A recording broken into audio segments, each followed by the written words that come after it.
Ito mga master, meron tayong tanggap ng model na Acer Chromebook.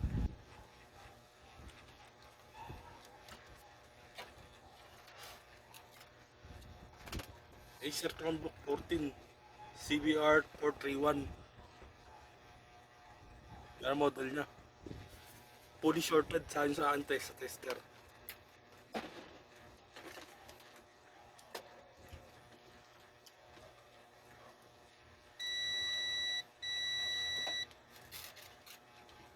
Model number Acer CB3 431.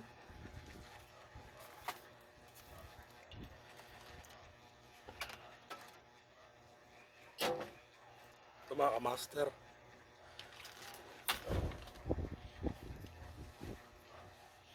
Ang sira nan, shorted dito. Pumutok to. Charging port. Kakatrace yung mayari. Ngayon sumabog. Accidentally napasok ako rito. Niremove ko yung maliit na capacitor. Sa itong model na Acer Chromebook, tatandaan nyo lang po mga master. Niremove ko lang po yung maliit na capacitor dito. Yan.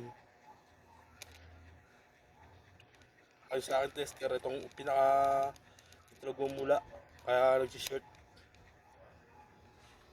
Ngayon, niremedyo ko lang po ito yung power supply niya.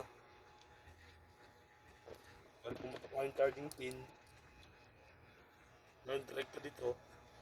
Nagawa tayo ng capacitor, power supply. At ito ay ating masusubukan.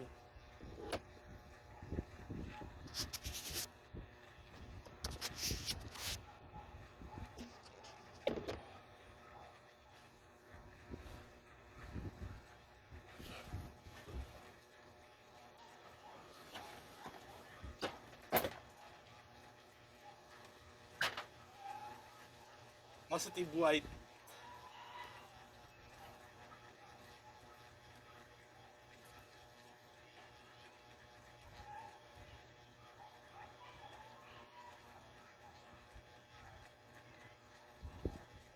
Skinless. Negative.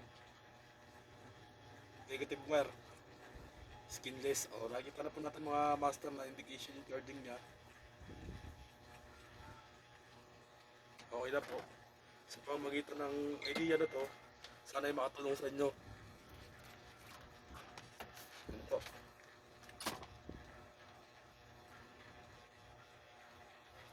Power on.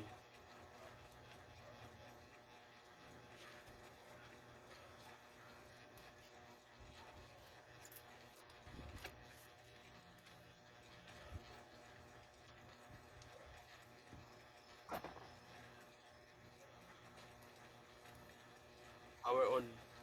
Okay na po mga master. Ah.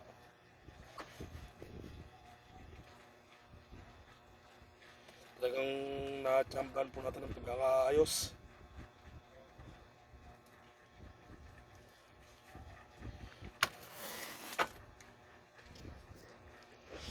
Itong model niya mga master, yan o. Tandaan nyo lang itong model niya. Acer Chromebook 14